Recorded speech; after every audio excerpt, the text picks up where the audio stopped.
आपला प्रस्ताव जो येईल केंद्रातनं पैसे मिळतील, पण त्याकरता आपण काही अडलेलं नाही. आपण आपल्या निधीतनं ते पैसे देणं सुरू करणार आहोत आणि केंद्राकडनं ते रिएम्बर्स होईल.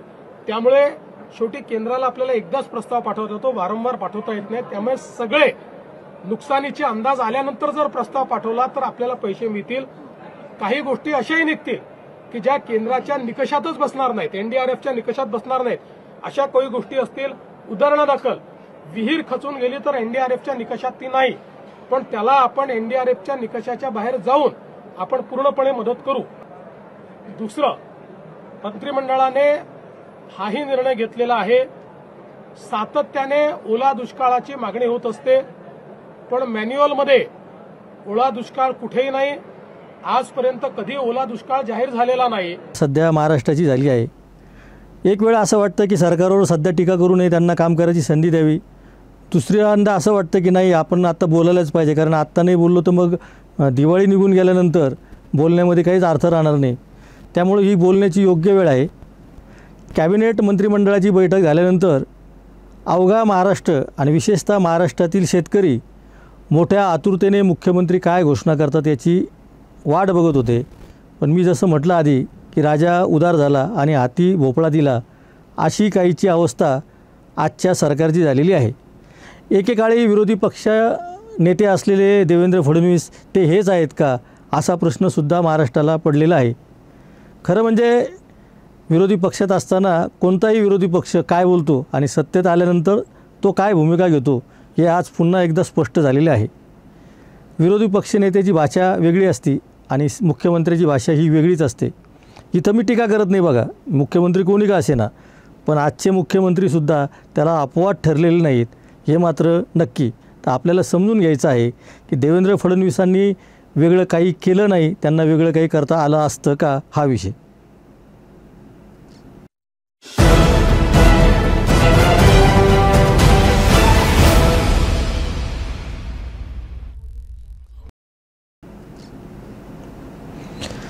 नमस्कार, न्यूज यात्रामध्ये आपलं स्वागत. मी संजय वरकड. आपण चर्चा करत आहोत दुष्काळग्रस्त शेतकऱ्यांना देवेंद्र फडणवीस यांनी जाहीर केलेली जी मदत आहे किंवा मदतीचं जे आश्वासन आहे त्यामुळे शेतकऱ्यांचं समाधान झालं आहे का. आता यावर अनेक जण असं म्हणतील की शेतकऱ्यांचं समाधान कधीच होत नाही, कारण महाराष्ट्रामध्ये शेतकऱ्यांच्या विषयी भले भले लोक नेत्यांनी काय काय विधानं केलेली आहे आपल्याला माहिती आहे.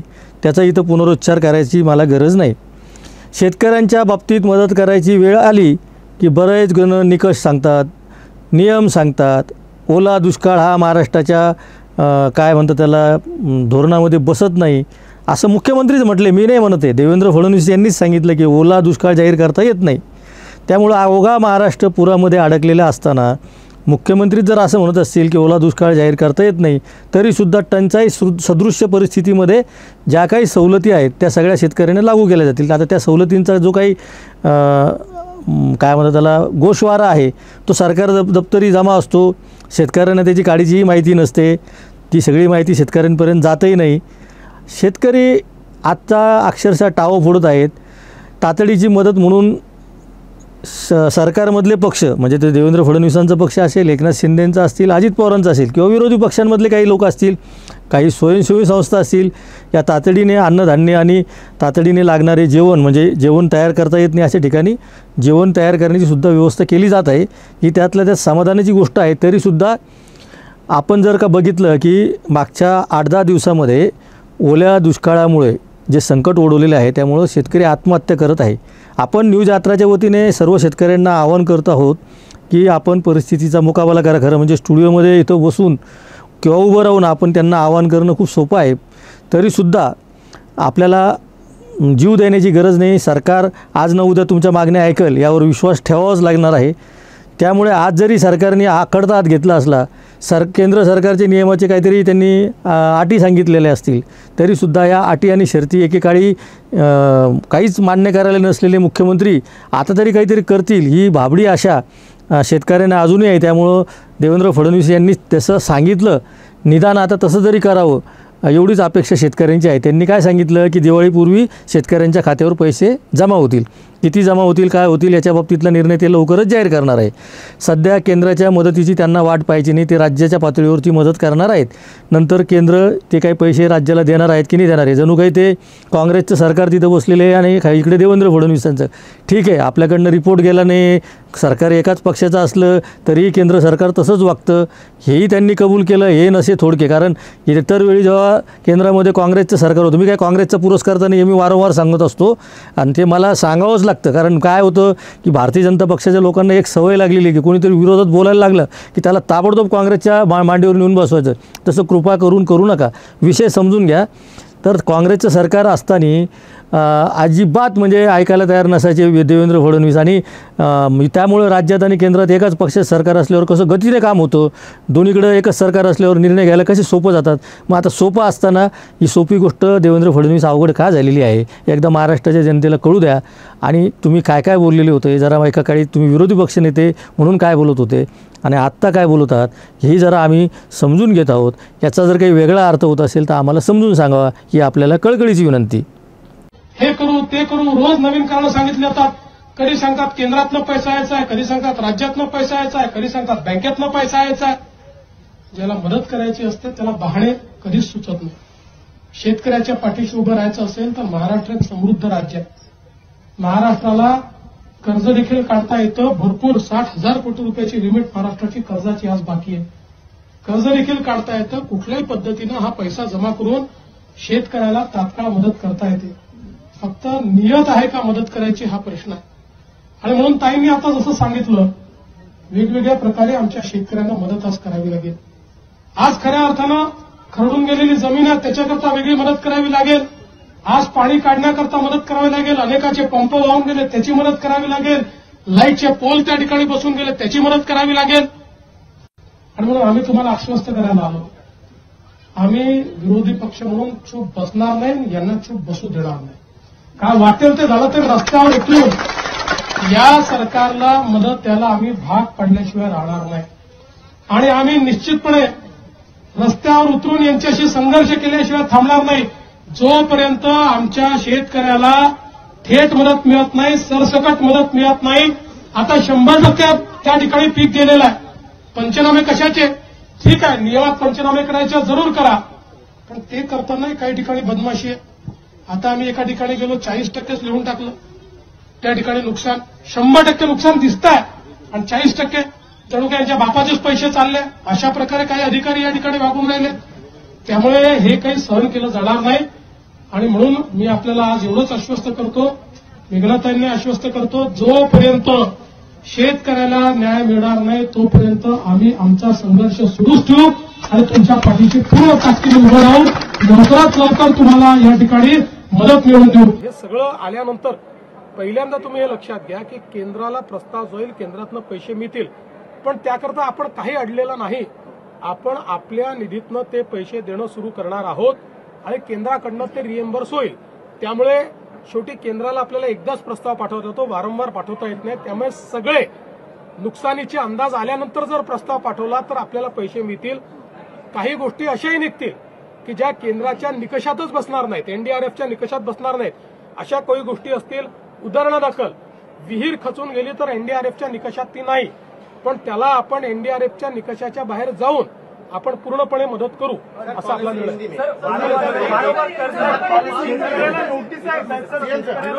एकाच जिल्ह्यामध्ये अशा प्रकारे नोटीसच्या संदर्भात त्या ठिकाणी, आणि त्याही नोटिसेस जुन्या आहेत, त्या नोटिसेसचं आमच्या निदर्शनास आलंय. तिथे बँकांना सांगितलंय, सगळीकडे बँकांना अतिशय स्पष्ट निर्देश दिलेले आहेत, कुठेही वसुली आम्ही करू देणार नाही. मंत्रिमंडळाच्या बैठकीमध्ये आज काही महत्वाचे निर्णय घेण्यात आलेले आहेत. यामध्ये विशेषतः गेल्या काही महिन्यांमध्ये सातत्याने महाराष्ट्रामध्ये जी अतिवृष्टी झाली आणि त्यामध्ये शेतकऱ्यांचं जे काही नुकसान झालं या संदर्भात एक आढावा आम्ही घेतला.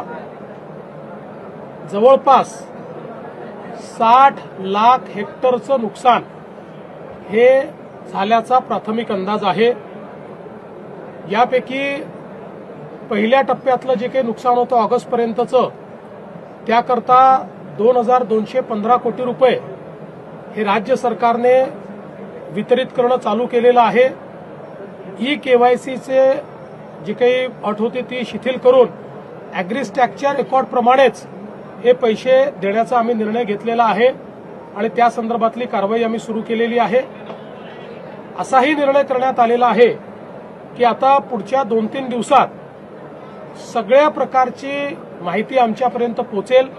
काही ठिकाणी पाणी असल्यामुळे योग्य प्रकारचं असेसमेंट घेता येत नव्हतं आणि म्हणून त्यांना अधिकचा वेळ आपण दिलाय. पुढच्या 2-3 दिवसात ही सगळी माहिती पोहोचेल. त्यानंतर शेतकऱ्यांना करावयाची मदत असेल, जी खरडून गेलेली जमीन आहे त्याच्याकरता करायची मदत असेल, विहिरींच्या संदर्भात करायची मदत असेल, घरांच्या संदर्भातली मदत असेल, तातडीची मदत जी आपण सुरू केली आहे त्या संदर्भातले निर्णय असतील, वेगवेगळ्या प्रकारे ज्या ज्या प्रकारचं नुकसान झालेलं आहे त्या सगळ्या नुकसानाच्या संदर्भात एक कॉम्प्रिहेन्सिव्ह पॉलिसी तयार करून आणि ही सगळी जी काही मदत आम्ही करणार आहोत ही पुढच्या आठवड्यामध्ये त्या संदर्भातली घोषणा आम्ही करू. आणि शक्यतोवर आमचा प्रयत्न आहे की सगळी मदत ही शेतकऱ्यांना दिवाळीपूर्वी त्यांच्या खात्यामध्ये मिळाली पाहिजे, अशा प्रकारचा प्रयत्न आम्ही करणार आहोत. तसाच निर्णय मंत्रिमंडळाने घेतलाय. दुसरं मंत्रिमंडळाने हाही निर्णय घेतलेला आहे, सातत्याने ओला दुष्काळाची मागणी होत असते पण मॅन्युअलमध्ये ओला दुष्काळ कुठेही नाही. आजपर्यंत कधी ओला दुष्काळ जाहीर झालेला नाही. तथापि आम्ही हा निर्णय घेतला की ज्यावेळी दुष्काळ पडतो त्यावेळी ज्या ज्या उपाययोजना आणि सवलती आपण देतो त्या सगळ्या सवलती आता यालाही, म्हणजे दुष्काळ तर त्याला टंचाई म्हणतो आपण, तशाच प्रकारची दुष्काळी टंचाई पडली आहे असं समजून त्या सगळ्या सवलती याही वेळी लागू करण्याचा निर्णय हा राज्याच्या मंत्रिमंडळाने घेतलेला आहे. त्यामुळे जी काही मागणी होती की त्यावेळच्या सवलती लागू झाल्या पाहिजेत किंवा ओला दुष्काळ जाहीर करायचा अर्थच तो असतो की त्या सवलती लागू करा, तशा सगळ्या सवलती या लागू करण्याचा निर्णय हा राज्याच्या मंत्रिमंडळाने घेतलेला आहे. मी आज यापेक्षा अधिक सांगणार नाही, कारण आता ही सगळी नुकसानाची आकडेवारी जमा होतीये. ती पूर्ण जमा पुढच्या 2-3-4 दिवसात होईल आणि जसं मी सांगितलं लवकरात लवकर, पण कुठल्याही परिस्थितीत पुढच्या आठवड्याच्या आत आपल्याला या संदर्भातली जी काही मी, शिंदेसाहेब आणि अजितदादा आम्ही बसून या संदर्भातला निर्णय घेणार आहोत आणि त्या संदर्भातली घोषणा आम्ही करू. तर काय म्हटलं देवेंद्र फडणवीस हे आपण आत्ता ऐकलेलं आहे. त्यांचं असं म्हणणं आहे की ओला दुष्काळ जाहीर करता येत नसतो. केंद्राच्या मदतीविषयी त्यांनी अनेक गोष्टी सांगितलेल्या आहे. पण महाराष्ट्रातील शेतकऱ्यांना एक प्रश्न पडलेला आहे की पंजाबमध्ये पूर परिस्थिती आल्यानंतर, पंजाब तर काही भारताच्या बाहेर नाही, ते या देशातच आहे, पंजाबमध्ये तातडीने 50,000 रुपये मदत जाहीर झालेली आहे. तशी मदत आत्ता जाहीर करता आली असती की किमान 50,000 रुपये आम्ही मदत करत आहोत आणि यानंतर जेव्हा आढावा होईल तेव्हा 8 दिवसानंतर आम्ही परिपूर्ण घोषणा करू. पण तसं काही देवेंद्र फडणवीसांनी केलेलं नाही. पण हा एक प्रश्न पडलेला आहे देवेंद्र फडणवीसांसमोर की पंजाबचं राज्य जर तातडीने 50,000ची मदत करू शकतं तर महाराष्ट्र सरकारला जे देवेंद्र फडणवीस विरोधी नेते असताना यू करू त्यू करू, आम्ही असं करणार, आम्ही तसं करणार, असं बोट करून वगैरे सांगत होते, त्यांना आता हा प्रश्न महाराष्ट्रातले शेतकरी विचारत आहेत. त्यांचे हुंदके आवरले जात नाही, ते रडत आहेत. त्यामुळे किमान 8 दिवसामध्ये या मदतीपेक्षा जर जास्त मदत मिळाली तर शेतकऱ्यांचं समाधान होईल आणि शेतकऱ्यांचं समाधान झालं तर मग त्यांचे सगळे जे काही प्रतिक्रिया असतील त्याही आपण दाखवणार आहोत. पण त्यांचं समाधान झालं नाही तर त्यावरही आपलं लक्ष असणार आहे. त्यामुळे आपण पाहत राहा. न्यूज यात्रा हे आहे आपलं चॅनल.